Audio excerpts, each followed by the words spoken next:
De Paulo aos Romanos, capítulo 8, versículo 4 a seguir. Hoje nós estaremos estudando sobre o carnaval, a imoralidade e o cristão. Este estudo que nós vamos meditar nesta noite um pouquinho é baseado no livro Ferramentas, do autor Edino Mello.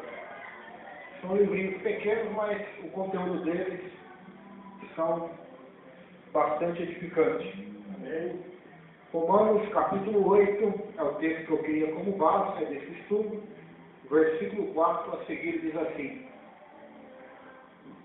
a fim de que o preceito da lei se cumprisse em nós, que não andamos segundo a carne, mas segundo o Espírito.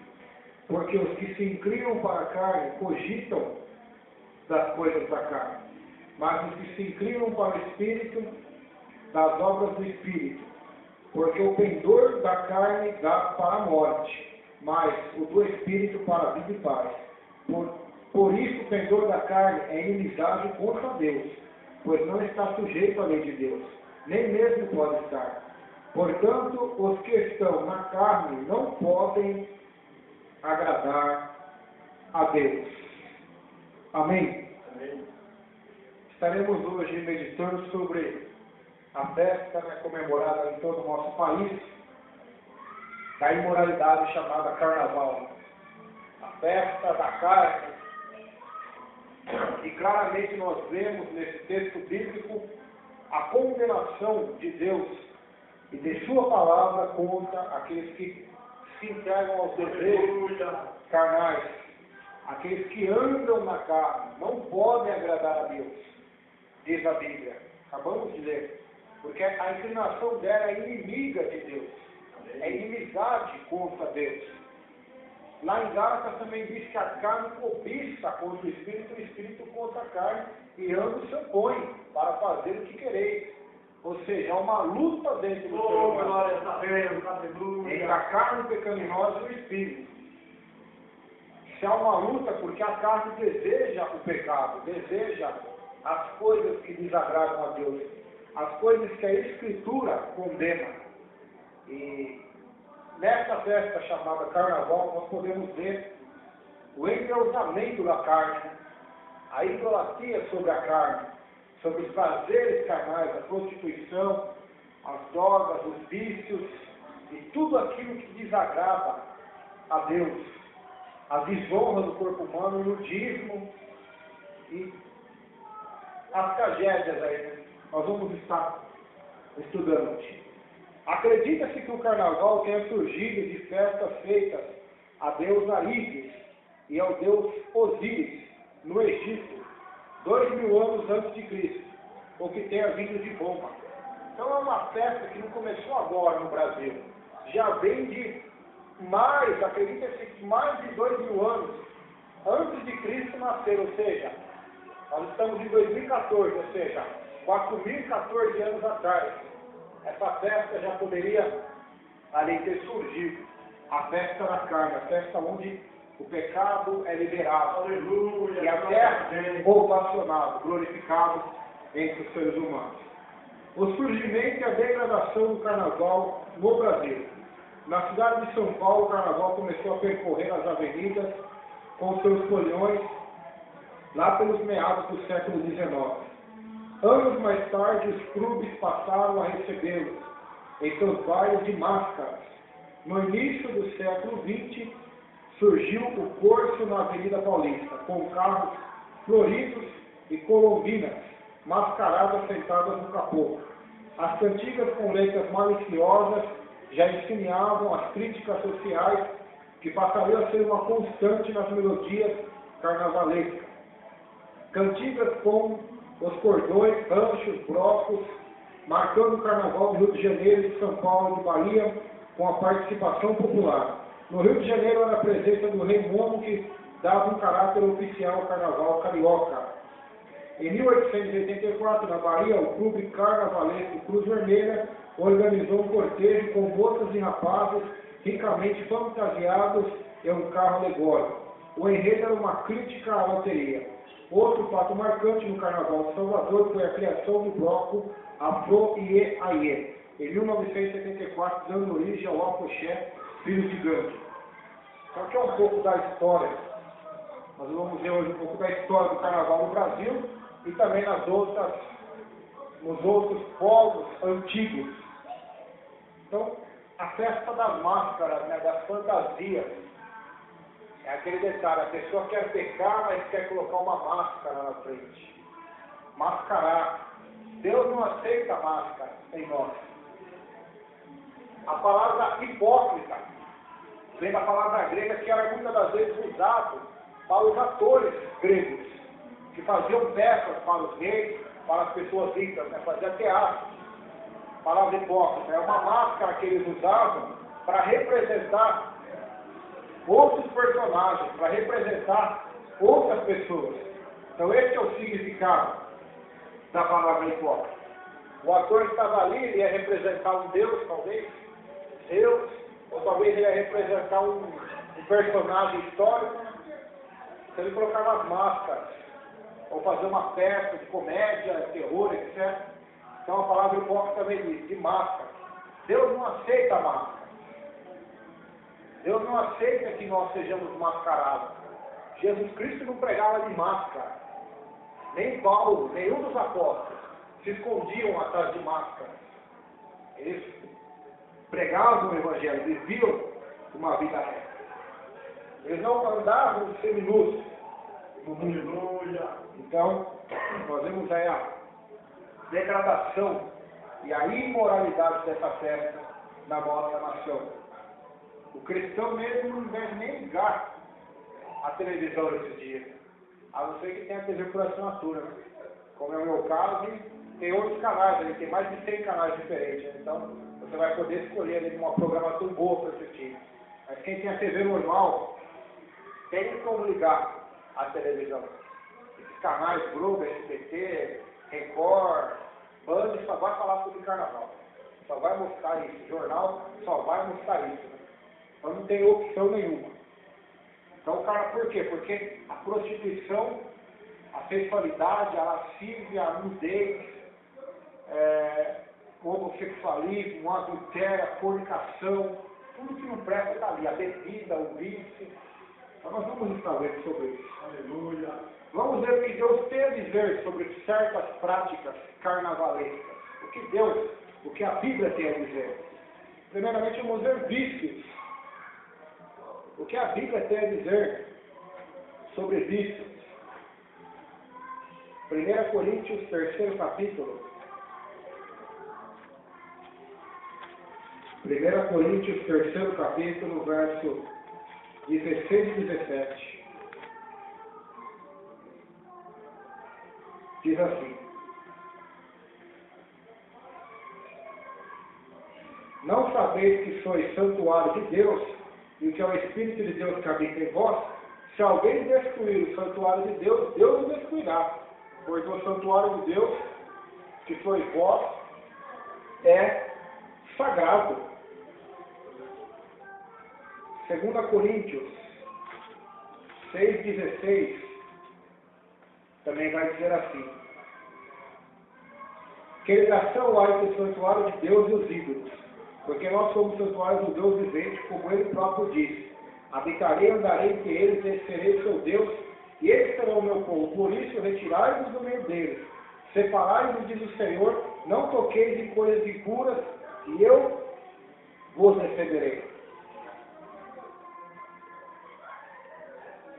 Gálatas 5.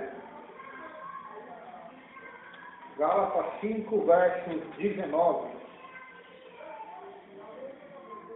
Diz assim: ora, as obras da carne são conhecidas e são prostituição, impureza, lascívia, idolatria, feitiçarias, inimizades, porfias, ciúmes, iras, discórdias, dissensões, facções, invejas, bebedices, glutonarias e coisas semelhantes a estas, a respeito das quais eu vos declaro, como já outrora vos preveni, que não herdarão o reino de Deus os que tais coisas praticam.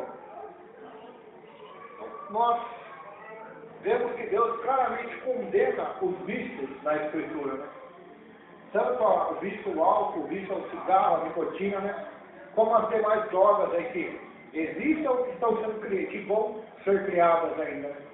A palavra condena, por quê? Porque está destruindo o templo de Deus, conforme nós vemos lá em 1 Coríntios. Está destruindo o templo do Espírito Santo, que somos nós. Então Deus nos destruirá no juízo final. Deus nos destruirá no último dia, lançando ele na segunda morte. Aleluia. Paulo também diz em Gálatas que não herdarão o reino dos céus os que se entregam aos vícios, né? Da prostituição, da pornografia, do nicotismo, do tabagismo, qualquer tipo de vício. Não entrarão no reino dos céus.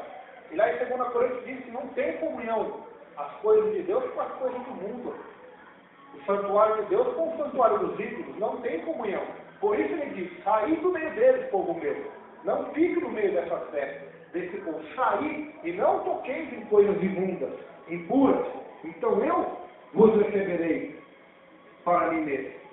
A bebedice, né? Bebedice é o que mais tem, né? Quantos acidentes, né? Hoje no Facebook eu vi um acidente, um rapaz aqui de São Manuel foi preso por causa de dirigir embriagado. Né? Então quantas pessoas que vão se entregar às bebedices, né? A palavra de Deus diz em Levítico, capítulo 10, versículo de número 9, diz assim: vinho ou bebida forte, tu e teus filhos não bebereis, quando entrares na cena na congregação, para que não morrais. Estatuto perpétuo será isso entre as vossas gerações. Então esse aqui é o dever dos sacerdotes, né? Da lei, né? Aí o cidadão espertalhão vai falar assim, mas isso é lei, né? Isso era lá para os sacerdotes, né? E era só quando eles fossem entrar no templo, quando eles não fossem, eles poderiam beber, né? Só que nós estamos no Novo Testamento, a Bíblia diz o quê? Que nós somos uma nação do quê? De reis e sacerdotes. Né? E se esses sacerdotes que eram imperfeitos, existia esse, imagina o nosso sacerdote, que veio de Cristo, né? Cristo não era pingarada, não era beberrão. Então não é próprio, né, do rei ter bebida forte. Lá em Provérbios 30 vai ter o conselho que a mulher vai dar ao rei Lemuel. Ela vai dizer assim, rei, não dê as suas forças às mulheres. E também não é próprio do rei beber bebida forte. Né? Não é próprio. Então o rei, o sacerdote, não deve se embriagar. Se nós somos sacerdotes de Deus, de acordo com a Bíblia, nós somos a geração eleita, o sacerdócio real, a nação santa. Está lá em 1 Pedro, lá em Apocalipse diz que Cristo com o seu sangue nos comprou e fez para Deus uma nação de sacerdotes e reis. Então nós somos sacerdotes e reis. Então não é próprio do sacerdote beber vinho ou bebida forte. Meu Deus! Não é próprio. Meu Deus! Só que não tem só essa passagem. Nós temos em Provérbios também, capítulo 23. Provérbios 23, versículo de número 35, diz assim: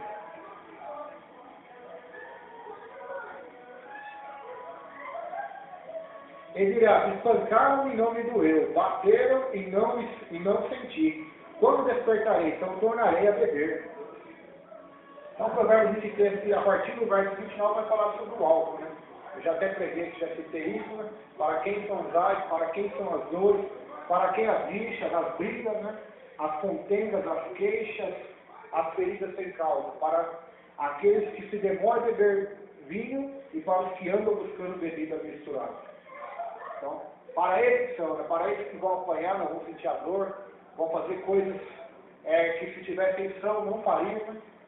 E depois, quando acabar tudo esse efeito, vai dizer, amanhã vem de novo, vou beber de novo, vou embriagar até cair de novo. Então, a palavra de Deus, ela condena tais práticas. Né? Isaías, capítulo 5, versículo 21. Isaías, capítulo 5, verso 21, diz assim: ai dos que são sábios a seus próprios olhos e prudentes em seu próprio conceito. Ai dos que são heróis para beber vinho e valentes para misturar bebida forte, os quais por suborno justificam o perverso e ao justo negam a justiça. Deixa eu ver se tem mais algum versículo aqui. Versículo 11 também, de Isaías 5. Ai dos que se levantam pela manhã e servem a bebedice, e continuam até alta noite, até que o vinho os desperte. Todos nós sabemos a diferença na Bíblia de bem-aventurado e de ai. Bem-aventurado é uma coisa boa, é um elogio, é uma bênção da parte de Deus para nós. É bem-aventurados que confiam no Senhor. É uma bem-aventurança, mas um ai é uma maldição, é um alerta, é um aviso de um juízo, né? Ai, meu Deus, então, ai daqueles que vivem essa vida. Quantos casamentos são destruídos por causa do álcool? Quantas mulheres apanham os maridos? Porque eles são bons quando estão sãos, mas quando bebem ficam violentos, né? Quanta traição por causa do álcool, né? Quanto acidente de trânsito. Se você vê pessoas que foram e se embriagaram na vida, você vai sempre associar a tragédia, né? Noé, quando se embriagou, amaldiçoou o filho, né? Davi embriagou Urias para tentar enganá-lo, né? Para ele dormir com a sua esposa. E está recheado, né? Ló foi embriagado pelas próprias filhas para elas ter relação com ele sexual, para ter filho dele. Então, não tem história bonita de alcoolismo na Bíblia, né? Eu fico com dó desses crentes modernos, né? Liberais que querem defender que o crente pode beber socialmente, né? Pode beber um golinho, só não pode se embriagar, mas pode beber um copinho de vinho, pode beber isso. E até quero usar textos da Bíblia para dar crédito à sua doutrina, mas eu prefiro ficar com a Escritura que diz: não vos embriagueis com o vinho que a contenda, mas enchei-vos do Espírito Santo. Eu acredito que o Espírito Santo jamais nos vai levar ao alcoolismo, vai nos levar ao vício, vai nos levar às drogas, vai nos levar à embriaguez. Mas o Espírito Santo vai nos levar ao amor, à justiça, à paz, à humildade, à temperança, à mansidão, pois essas são as obras, os frutos dele, conforme diz a Escritura. Isaías 28,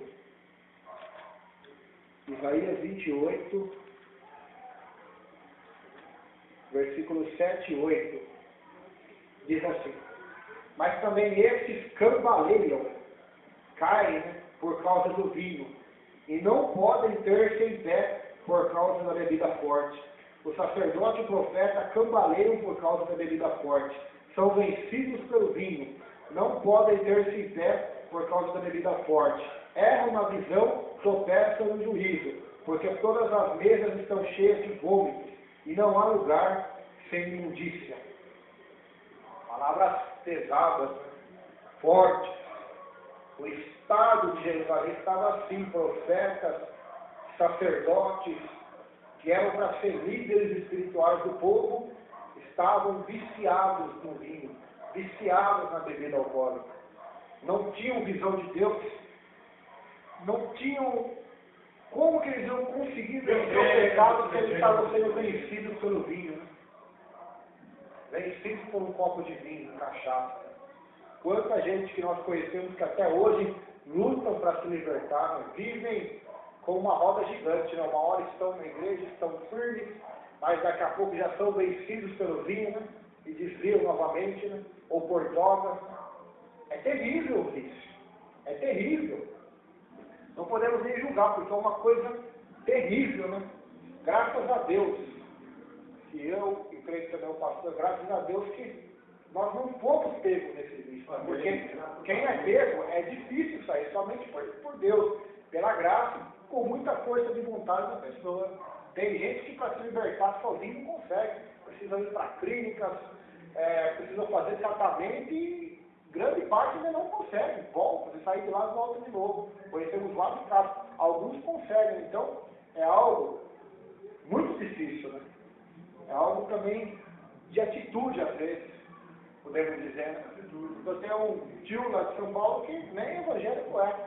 Ele disse: vou parar de fumar, e falou: não fumou nunca mais. Então vai de atitude, às vezes, também. Cada caso é um caso, né, pastor? Não podemos julgar cada caso é um caso. Mas aqui a moral da história é essa: o vinho nunca trouxe final feliz para ninguém. A bebida, a cerveja, a pinga, a cachaça, a vodka, seja lá qual for, bebida forte, alcoólica. Nem o cigarro também não traz felicidade para ninguém. Só vai trazer doença do corpo dele mesmo, morte, desgraça. Nada de bom vai ser acrescentado. Só que nós temos mais versículos para ler aqui sobre obediência. Abacuque 2. Abacuque capítulo 2. Abacuque capítulo 2, verso 15 e 16. Diz assim: ai daquele que dá de beber ao seu companheiro, misturando a bebida ao seu furor, porque o embebeda para lhe contemplar as vergonhas. Será farto de opróbrio, de vergonha e vez de honra. Deve-te também exibir a tua incircuncisão, chegará a tua vez de tomares o cálice da mão direita do Senhor, e ignominia cairá sobre a tua glória. Então esse golpe é antigo já. Não sei se o pastor já ouviu falar do Boa Noite Cinderela, que jovens mal intencionados colocam pílulas nas bebidas das moças para depois aproveitar delas, né? Quando elas ficam fora de si. Isso já acontecia naquela época já.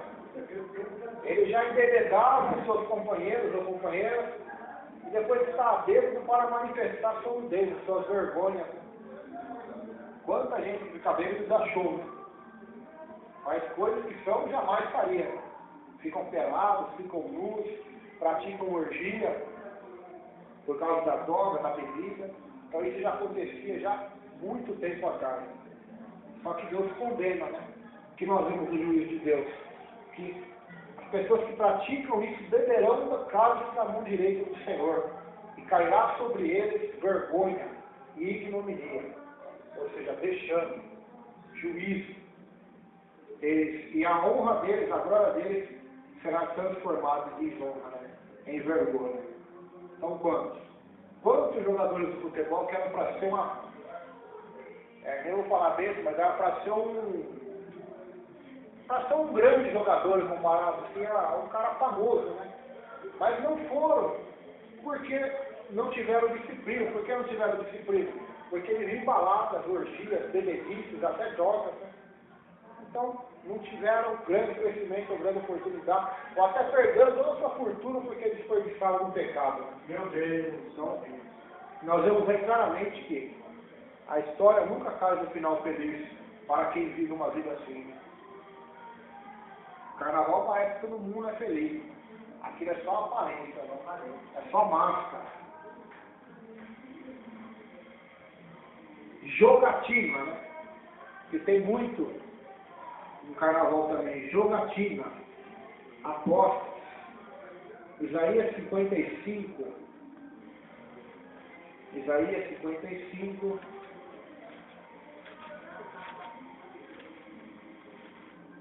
Isaías 55, versículo de número 2, diz assim: por que gastais o dinheiro naquilo que não é pão, o vosso suor naquilo que não satisfaz? Ouvi-me atentamente, comei o que é bom, e vos deleitareis com finos manjares, inclinai os ouvidos, vinde a mim ouvir, e a vossa alma viverá, porque convosco farei uma aliança perpétua, que consiste nas fiéis misericórdias prometidas a Davi. Então por que gasta dinheiro naquilo que não é pão? Deus está falando. Por que gasta seu dinheiro em loteria? Por que gasta seu dinheiro em aposta? Por que gasta seu dinheiro naquilo que não é bom? Ou seja, naquilo que não é necessário para a sua sobrevivência na Terra. Quando ele fala pão aqui, não está dizendo que você não pode gastar dinheiro com uma roupa. Não. Então aqui é um símbolo de coisas que nós precisamos para sobreviver. É roupa, comida, água, né? Talvez um remédio, né? Então isso não é pecado. O pecado é você desperdiçar aquilo que Deus te dá com coisas, com jogatinas, com coisas supérfluas, né? E no carnaval acontece isso. Quanta gente desperdiça seus dinheiros com fantasias caras, com bailes, né? Pagando altíssimos valores, né? Em camarotes, em bebidas, e gastam em apostas, em jogatina. Então a palavra de Deus claramente condena tais coisas, né? Provérbios 17, verso 16, diz assim: De que serviria o dinheiro na mão do insensato? Para comprar a sabedoria, visto que não tem entendimento? Então, de que vai servir o dinheiro na mão do insensato? Ele não saberá como usar este dinheiro. No carnaval também nós vemos a prática do sexo livre. Romanos capítulo 1.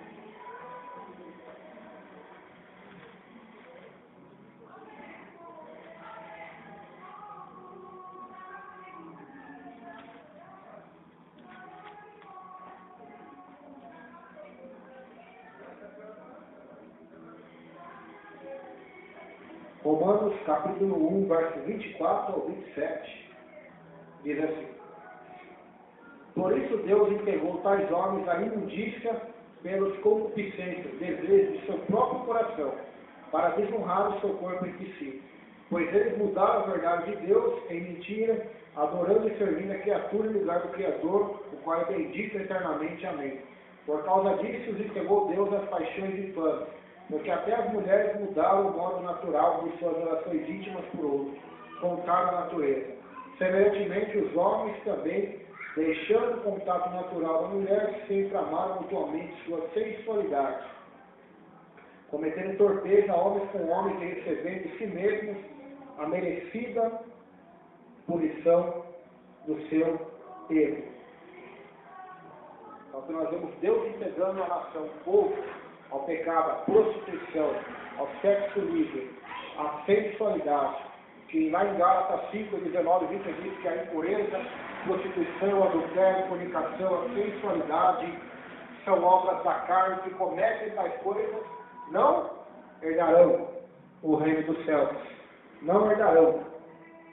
Levítico 18, verso 22.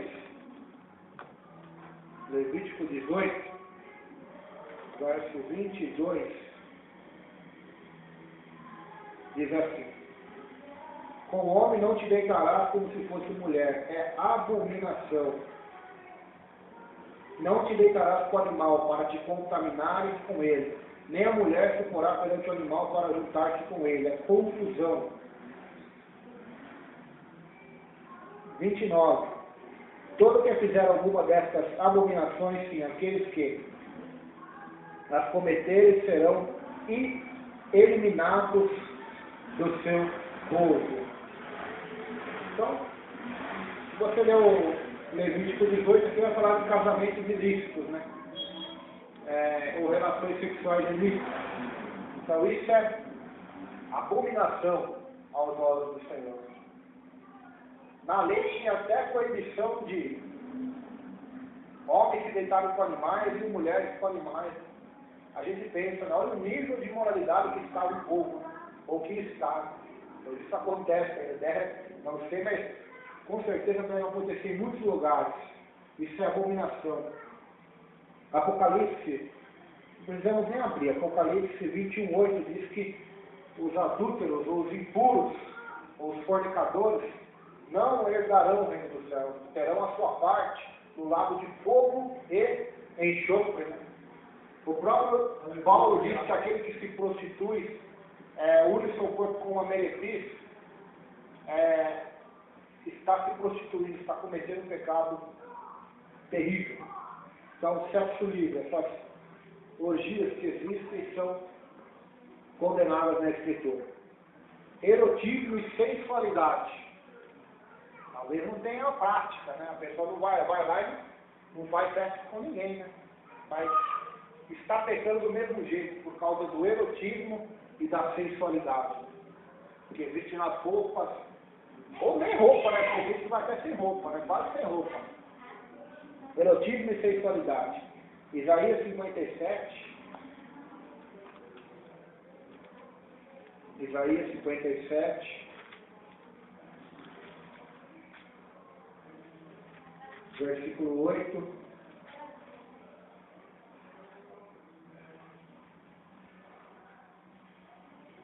Diz assim: Detrás das portas e das ombreiras põe os teus símbolos eróticos. Puxa as cobertas e diz ao leito e alarga para os adúlteros, diz-lhes as tuas exigências, ama-lhes a coabitação e lhes mira a nudez. Deixa eu ver se tem mais algum versículo aqui, o verso 17. Por causa da indignidade da sua cobiça, eu me indignarei. Referi o povo, escondi a face e indignei-me, mas rebelde seguiu ele o próprio caminho da sua esposa. Então, naquela época já existiam símbolos eróticos, pessoas pintadas, talvez, à mão, ou esculpidas, né? O erotismo, né? A sensualidade já era propagada no meio daquele povo. Né? 1 Tessalonicenses, capítulo de número 4,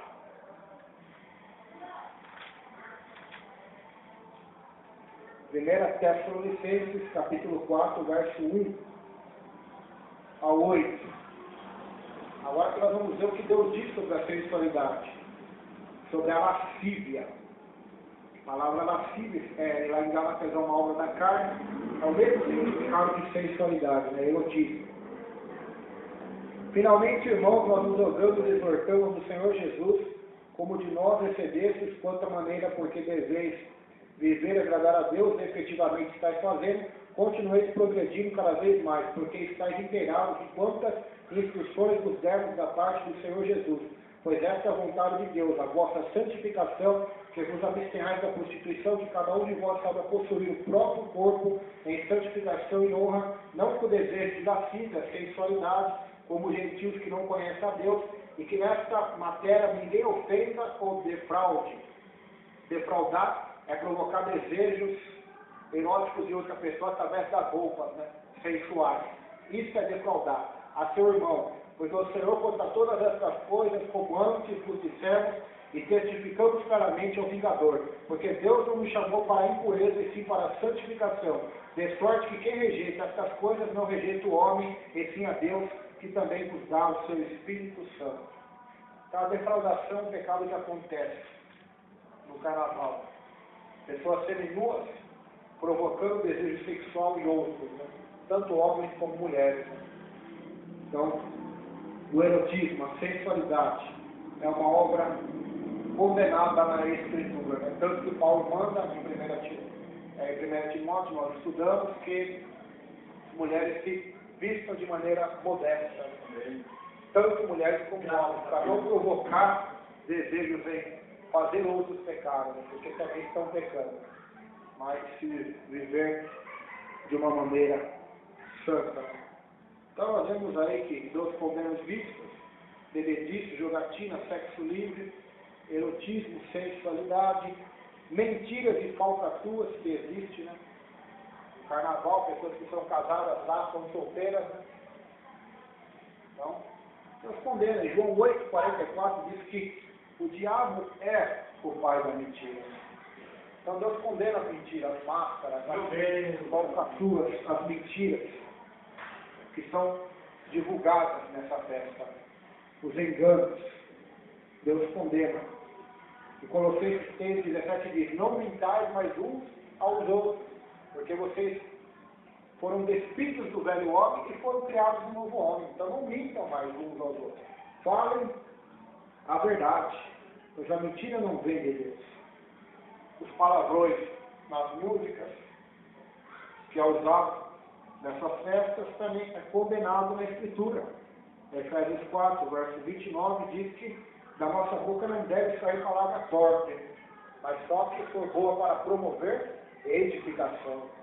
Então essas músicas, essas besteiras que são cantadas no funk, nas músicas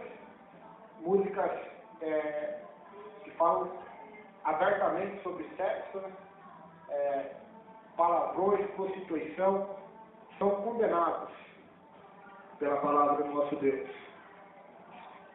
Obras da carne, nós já vemos aqui, né, Gálatas 5, verso 19 ao 21, que Deus condena, né, as obras da carne, não herdarão o reino dos céus aqueles que vivem na prática, né, dos pecados carnais.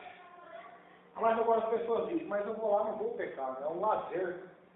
Eu vou lá só uma festa, é um lazer. Né?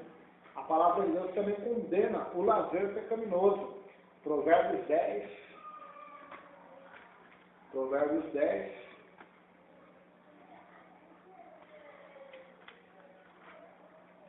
Provérbios capítulo 10, versículo 26, diz assim: para o insensato, praticar a maldade é divertimento, para o homem inteligente, o ser sábio.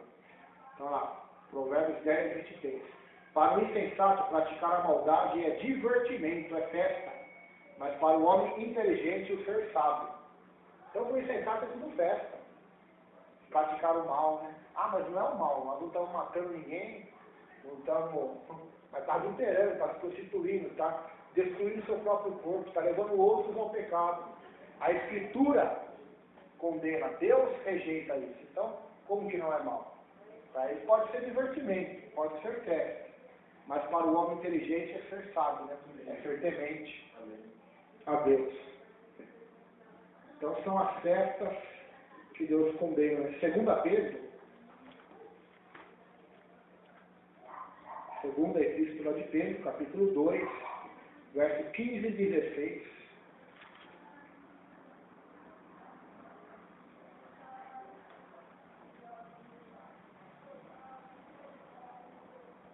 Segunda Pedro, capítulo 2,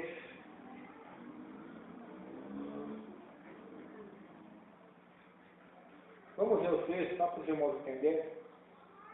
Recebendo injustiça por salário da injustiça, que praticam, considerando com prazer a sua luxúria carnal em pleno dia, quais nodas e deformidades eles se regalam nas suas próprias mistificações, enquanto banqueteiam ou festejam junto convosco, tendo os olhos cheios de adultério e insaciáveis do pecado, engodando almas inconstantes, tendo o coração exercitado na avareza, filhos malditos, abandonando o reto caminho, se extasiaram seguindo pelo caminho de Balaão, filho de Beor, que amou o prêmio da injustiça, recebeu, porém, castigo da sua transgressão, a saber, o mudo animal de carga, falando com voz humana, refreou a insensatez do profeta. Verso 17 e 18.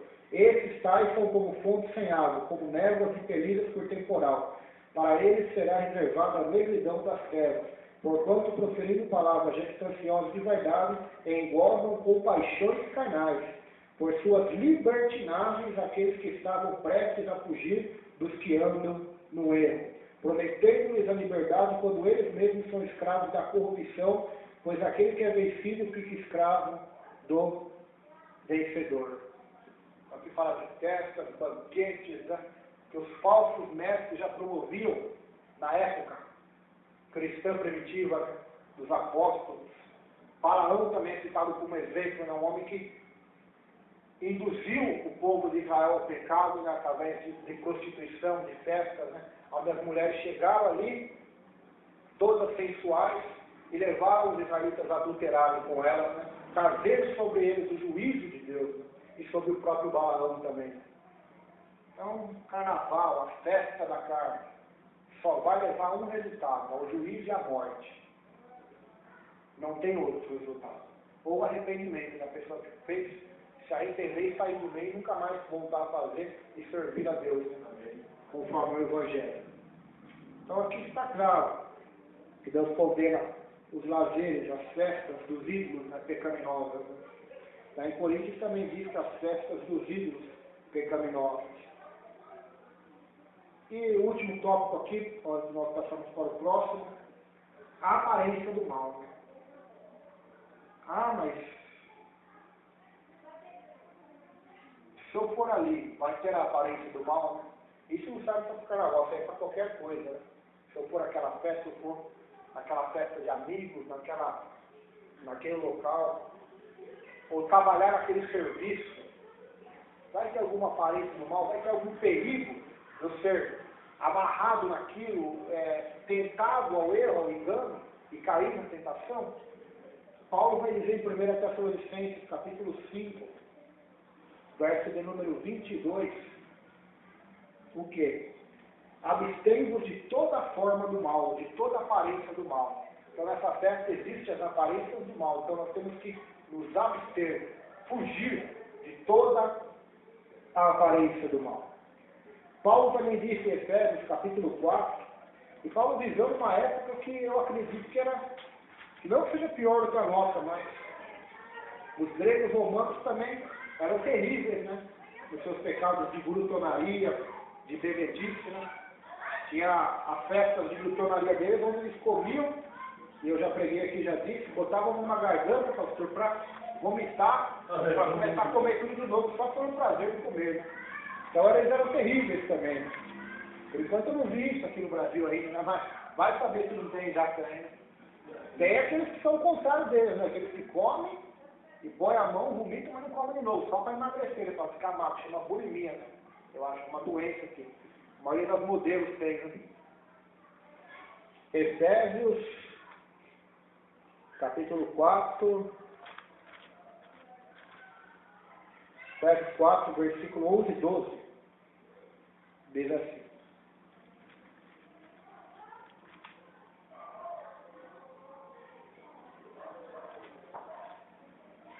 É o 5, não desculpa. Efésios capítulo 5, verso 11 e 12. E não sejais cúmplices nas obras infrutíferas das trevas. Antes, porém, reprovai-as, porque o que eles faziam oculto, o só referir é vergonha. Mas todas as coisas, quando reprovadas pela luz, se tornam manifestas, porque tudo que se manifesta é luz, pelo que diz, desperta ao tu que dormes, levanta-te dentre os mortos, e Cristo te iluminará. Portanto, vede prudentemente como andais, não como necios, mas como sábios, remindo o tempo, porque os dias são maus. Verso 18, só para fechar com chave de ouro. Não vos embriagueis com vinho com contenda, dissolução, mas enchei-vos do Espírito.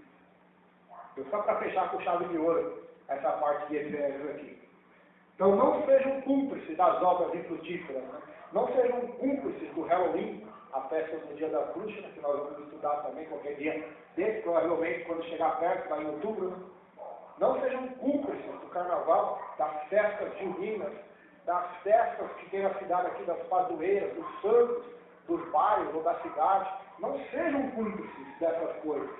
Antes condene-as, reprove-as através da pregação, da oração e não indo lá. Não dando seu dinheiro para aquela porcaria. Então, não sejam cúmplices. Porque o que eles estão fazendo no culto, até por falar aqui, é vergonha. Ou seja, eu estou falando aqui superficialmente. Não devemos nem nos aprofundar nos pecados que eles cometem ali, nas prostituições, nos crimes que acontecem contra Deus, né? E contra o próprio corpo. Né? A carne ultrapassa os limites do indivíduo para significar a coletividade ou incorporação da oposição humana contra Deus. Né? É mais ou menos uma torre de Babel. Né? É onde as pessoas se reúnem para festejar, sem saber, estão se opondo a Deus. Né? Fazendo uma festa que vai contra Deus, contra os preceitos santos, bíblicos. A natureza pagã do carnaval. Então, é o que eu vou pegar aqui numa enciclopédia Gruner Multimídia, de 1997, foi traduzida por Irlan de Alvarenga Cidade. Fala sobre a natureza do carnaval.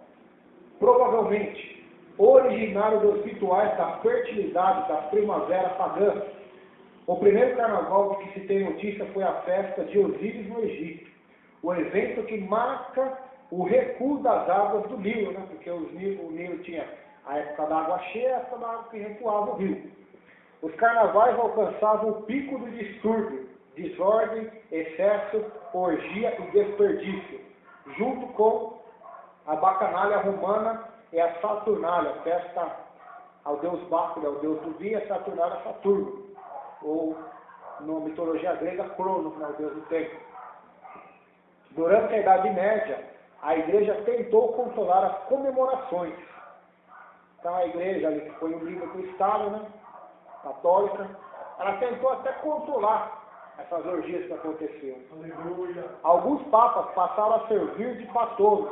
Daí para frente, os excessos foram gradualmente eliminados e o carnaval foi assimilado como o último festival antes da aceição da quaresma. A tradição do carnaval ainda é comemorada na Bélgica, Itália, França e Alemanha, países de primeiro mundo. Né? No hemisfério ocidental, O principal carnaval acontece no Rio de Janeiro, Brasil. Desde 1840 é a Mardi Gras em New Orleans, Estados Unidos, desde 1857.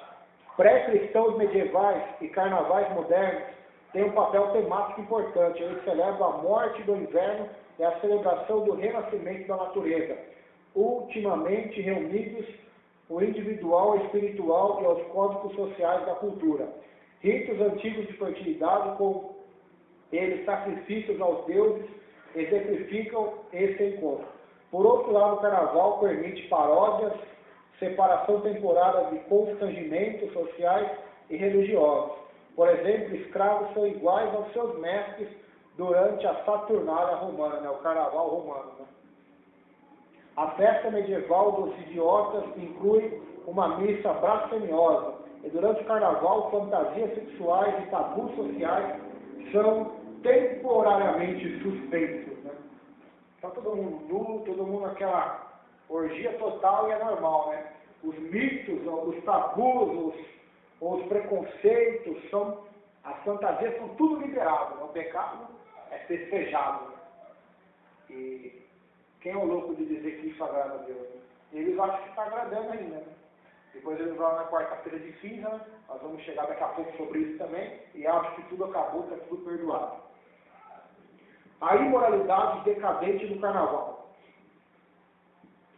A bacanalha era a festa em homenagem a Baco, o deus romano do vinho e da orgia. Na Grécia havia um deus muitíssimo semelhante a Baco. Seu nome era Dionísio, da mitologia grega.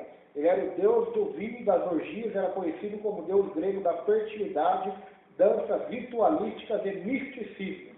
Os seus cultos incluíam muitas vezes orgias em que os adoradores superavam com êxtase e entusiasmo o próprio fervor religioso. O tema central dessa adoração decadente era deixar de lado a vida animal, a comida dessa carne, a bebida desse sangue. Esta herança atravessou os séculos e fez parte das festas carnavalescas do Brasil, onde a imoralidade veio o ridículo e a insanidade do hedonismo, né, que é o amor, é a crença no prazer do homem como fim de tudo, né, busca do prazer desenfreado, passível do juízo irremediável da parte de Deus. O carnaval, a imoralidade e as suas consequências. Conforme afirma Russell Shedd, que é um teólogo, né, a sensualidade ou paixão sexual ilicitamente satisfeita cria vergonha, antipatia, inveja e ciúmes. Essa é sem dúvida nenhuma a marca principal do carnaval. O fato de que o corpo não é para a impureza, mas para o Senhor. 1 Coríntios 6,13. Aponta para as consequências deste pecado. Então, o nosso corpo não é feito para a impureza, né?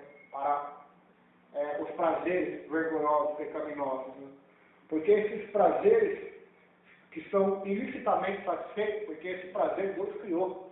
Ele é satisfeito no sexo entre marido e mulher. Né? Mas quando ele é satisfeito ilicitamente, ou seja, fora do padrão de Deus, ele só vai trazer vergonha, antipatia, inveja, ciúme, dor, desespero. Nós vamos ver agora o resultado do carnaval, né, dos prazeres pecaminosos.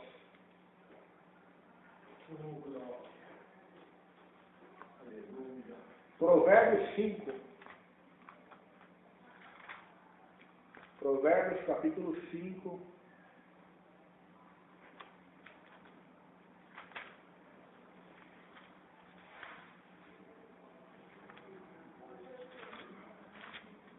Provérbios capítulo 5, verso 4. Diz assim: mas o fim dela é amargoso, como absinto agudo e como espada de dois gumes. Então aqui é a advertência contra a lascívia, né? Resumindo o capítulo 5 de Provérbios, vai ser uma advertência contra a lascívia, a prostituição, adultério, a fornicação, o prazer sexual ilícito. Então o fim é amargoso, ou seja, o fim do carnaval, o fim dessa festa, dará para a pessoa um fim amargoso, né? Como um absinto, né? É como uma espada de dois gumes cortante, né? Corta ela, corta tanto o seu corpo como a sua alma, né? Quantas pessoas que entram em depressão depois do carnaval, né? Por causa do pecado, abre brechas ao inimigo e entram em depressões, em angústias, né? ou pânicos, ou traumas, tem acidente, ou apanho, pega algum tipo de trauma, algum tipo de consequência. Porque essa é a consequência do pecado. Versículo 5 de Provérbios aqui. Os seus pés descem à morte, os seus passos conduzem ao inferno. Então, firma os passos da pessoa no inferno, na condenação, na morte, né? É o resultado do carnaval. Versículo 6. Ela não pondera a vereda da vida, anda errante nos seus caminhos e não sabe, ou seja, se tornam pessoas invariáveis, não sabem, não discernem as coisas, né? É exatamente isso que o inimigo quer, porque se torna mais fácil de ser enganada, né? Pela mentira, né? Se tornam cegas e não podem enxergar a glória do Evangelho de Deus, né? Porque o Deus desse século cega elas, né, por causa do pecado, separa elas de Deus, né? Versículo de número 9. Para que não deis a outra a tua honra, nem os teus anos a cruéis. Ou seja, dá a sua honra a cruéis. Né? A pessoa perde a sua honra, a sua reputação e dá aos cruéis por causa da prostituição, do pecado. Verso de número 10 e 11. Para que os teus bens não se fartem os estranhos e o fruto do teu trabalho não entre em casa alheia. E gemas no fim da tua vida quando se consumem, sumir a tua carne e o teu corpo. Ou seja, quantas mulheres engravidam, né, no carnaval? Né? Quantas doenças, AIDS, doenças sexuais são transmitidas? Né? O governo acha que dando camisinha para os outros vai resolver o problema. O problema não é a camisinha, o problema é o pecado. O pecado que gera a morte. Pode até querer passar a vista grossa, mas não vai dar fim ao pecado. Quantas gravidez aí, quantas jovens de 12, 13 anos engravidando por causa do pecado. Né? Então isso vai trazer o quê? Tem pessoas que vão trabalhar muito, mas vão trabalhar para os outros. Né? Aqui está falando de pensão alimentícia, prestar atenção. Versículo 10, 9, 10 e 11. O pessoal vai trabalhar, mas vai ter que dar para os outros o dinheiro. Né? Quanta gente que tem filho com uma mulher, tem mais filho com outra, e vai trabalhar lá ganhar R$1.000, mas vai tirar da pensão e sobra nem metade para ele.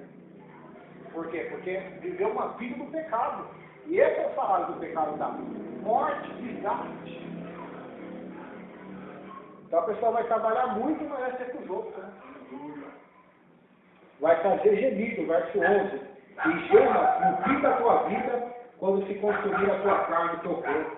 Então a juventude é uma maravilha. Nossa, Deus, pra quê? Vou curtir a minha vida, vou curtir, vou pecar mesmo, vou. Só que no fim da vida ela vai ver que tudo foi em vão, porque a nossa vida é passageira, nossa vida é curta. Por isso que tem um ditado que diz que é verdadeiro, que a sabedoria está nos cabelos brancos. Né? Ou seja, tem pessoas que viveram a vida, tiveram experiência, no final da vida elas vão saber o que é mais importante. Né? Elas vão ver que tudo que elas passaram na vida, que é importante e que não é. Só que nós já temos a palavra que vai nos mostrar isso. Né? As pessoas não querem ouvir, né? Como diz o ditado. O mundo é que vai ensinar muita gente, né? Porque elas não querem ser ensinadas por Deus, pelo pai, pela mãe, pela igreja. Então, quem vai ensinar elas vai ser a vida, né? O mundo. Né? Mas a pessoa vai gemer, por quê? Porque não lembrou-se do Criador no dia da mocidade. Né? Ela se entregou não somente ao carnaval, mas se entregou a uma vida pecaminosa, né? A uma vida de pecado. Então ela vai gemer no fim da vida dela, né? Vai trazer gemido para ela. Vai consumir a carne e o corpo, né? Que nós vemos aqui agora. Ou seja, quanta gente doente, quanta gente doente nas UTIs com a AIDS sendo consumidas, né? Por causa do pecado, né? Não só AIDS, tem várias doenças, eu sou um especialista nesse assunto, mas tem várias doenças que são transmitidas pelo sexo. Agora, o marido e a mulher fiel não terá nenhuma possibilidade de ter isso. Né? Nenhuma. Porque estão fiéis. Bem-aventurado é o matrimônio, diz a Bíblia. Né? Sem mácula, né? Mas Deus julgará os impuros, diz lá em Hebreus. Então não terá, mas o perigo está aí. Quanta gente vai ficar doente nesse carnaval? Quantos jovens vão destruir sua vida, o seu futuro por causa disso? Né? Do sexo. Sem o consentimento da palavra de Deus. Quantos que vão? pegar doença, engravidar. Quantos maridos vão matar a mulher ou vão matar o amante? Quanta coisa vai acontecer? Traição, destruição de famílias, por causa de sexo, de bebidas. Essa festa é uma abominação. Versículo 22 de Provérbios 5. Quanto ao perverso, as suas iniquidades o prenderão, e como as portas do seu pecado será detido. Então, ele vai ser preso com cordas, o pecado vai prendê-lo, ele não poderá ter comunhão com Deus. E a coisa melhor do mundo é comunhão com Deus. Né? Oração, não terá isso, por causa do pecado. Provérbios 6.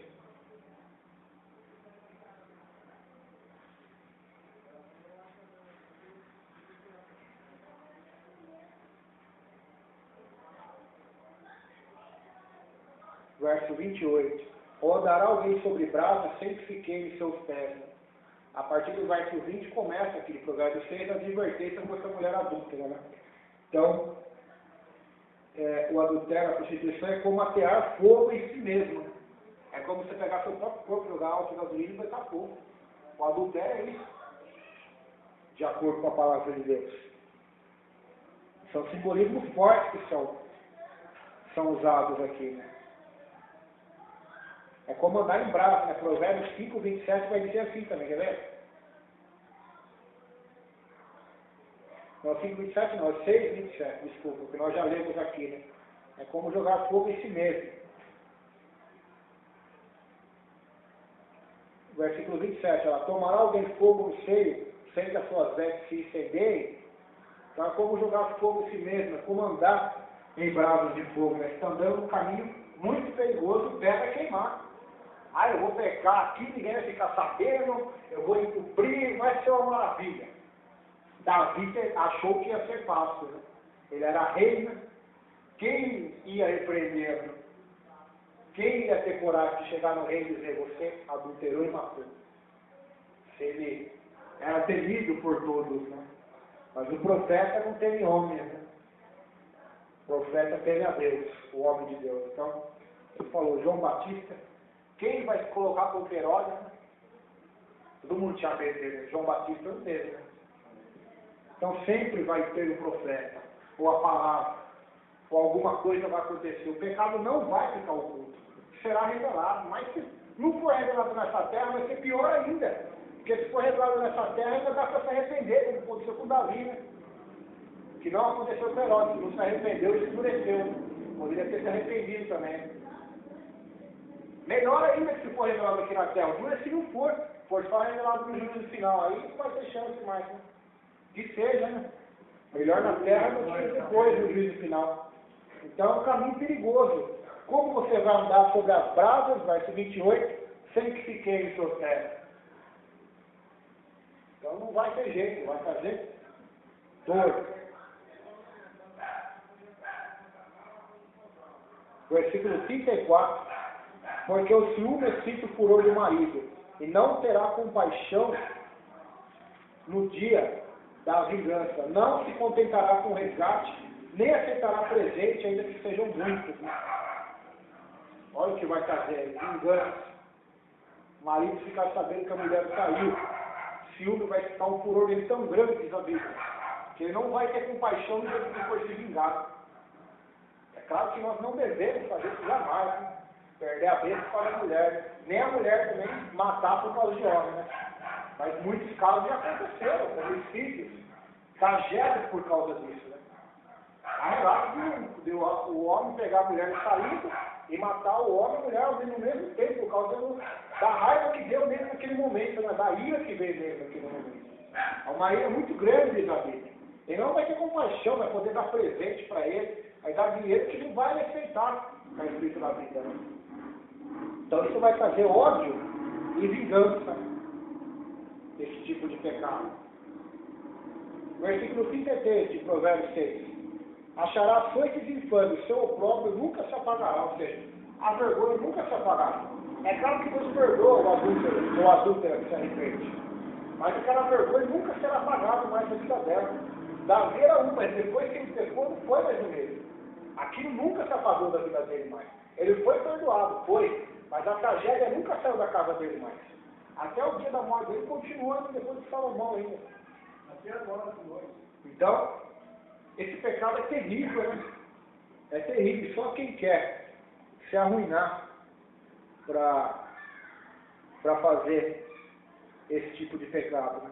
O versículo 32 também diz assim: o que adultera com uma mulher está fora de si. Só mesmo quem quer arruinar-se é que pratica tal coisa, né?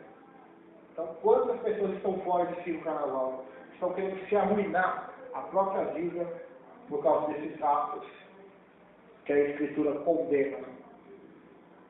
2 Samuel, capítulo 18, 19, vai trazer a história de Davi. E nós vemos que o adultério trouxe para Davi, não vou nem ler aqui, trouxe para ele o quê? Desespero e vergonha. É o que trouxe para ele, não trouxe nenhuma bênção para ele. Trouxe desespero e vergonha, né? E dor. Depois ele viu seus filhos se matando. Ele teve que, o general dele matou o próprio filho dele que queria matá-lo, né? Chamado Absalão. Então, só trouxe isso. Não traz benefício nenhum, né?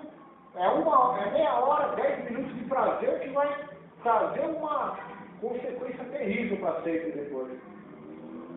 Então, por isso temos que orar, vigiar, santificar, buscar Deus.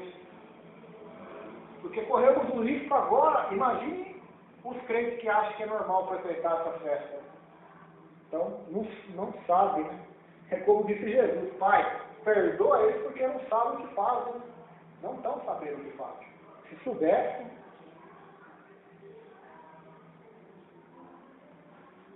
conduz ao inferno eterno. Gálatas 5, 19 e 21. Os que promovem tais obras da carne não herdarão o reino do céu. Então, esse é o pior de todas as consequências da vida adúltera, da prostituição e da impureza. A ruína eterna da prostituição. A prostituição, afirma Rousseau-Chet, de uma maneira geral, forma um corpo juntando espiritualmente os que a praticam. Tomar um membro de Cristo e torná-lo um membro de meretriz, 1 Coríntios 6,12, seria tornar lícito o que é impossível, a saber, a união de Jesus com uma meretriz. As obras da carne são conhecidas, que são prostituição, impureza, lascívia, idolatria, feitiçaria, inimizade, porfia, ciúme, ira, peleja, dissensões, facções, inveja, bebedice, orgia e coisas semelhantes a estas, acerca das quais vos declaro, como já antes vos preveni, que os que tais coisas cometem não herdarão o reino dos céus. Gálatas 5, 19 e 21. O símbolo da quaresma, que começa depois do carnaval. Em 140 depois de Cristo, Telésforo, bispo de Roma, instituiu o jejum quaresmal. Foi oficializado, porém, em 519. Em lugar do feriado pagão, que guardava 40 dias de jejum por Tamuz, Deus morto por um javali, que sentido tem um cerimonial feito a um Deus morto por um porco? Como afirma John Stott, crer também é pensar. A nossa pregação também é uma revelação racional. É só ter bom senso e perceber que essa prática trata de puro paganismo, né?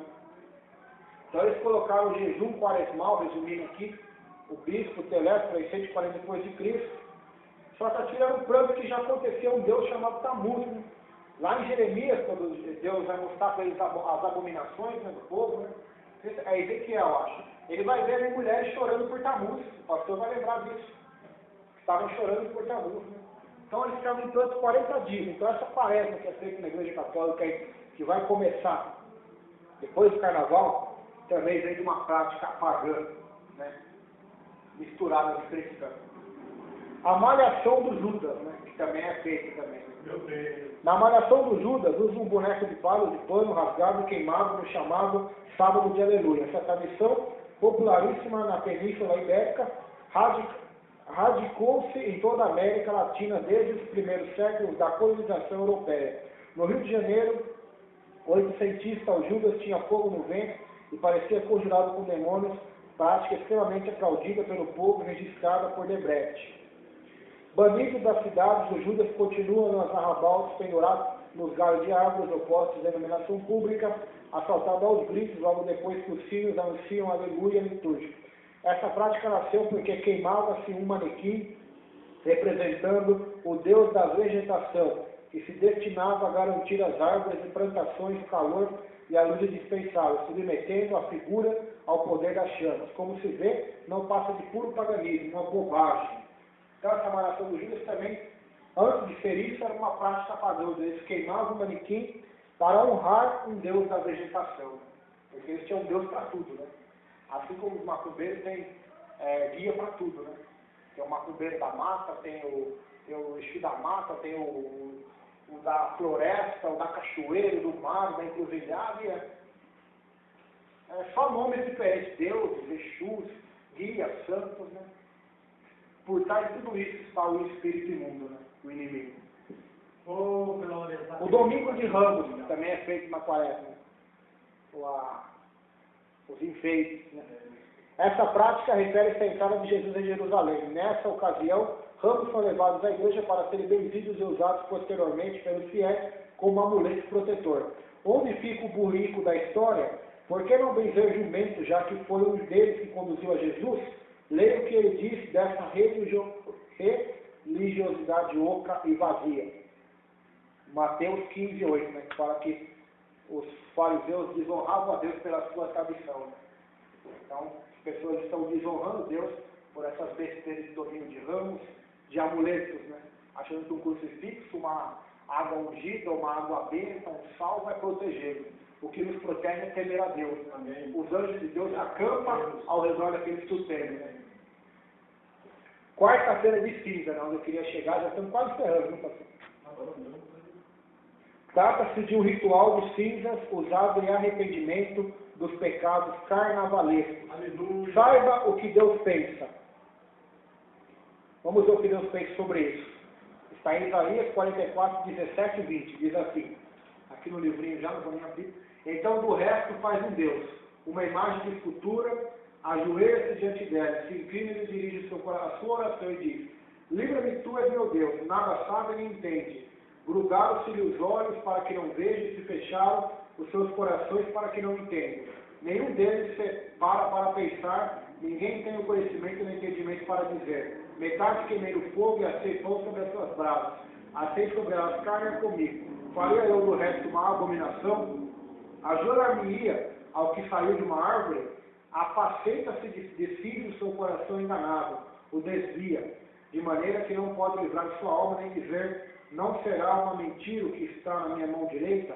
Isaías 44, verso 17 ao 20.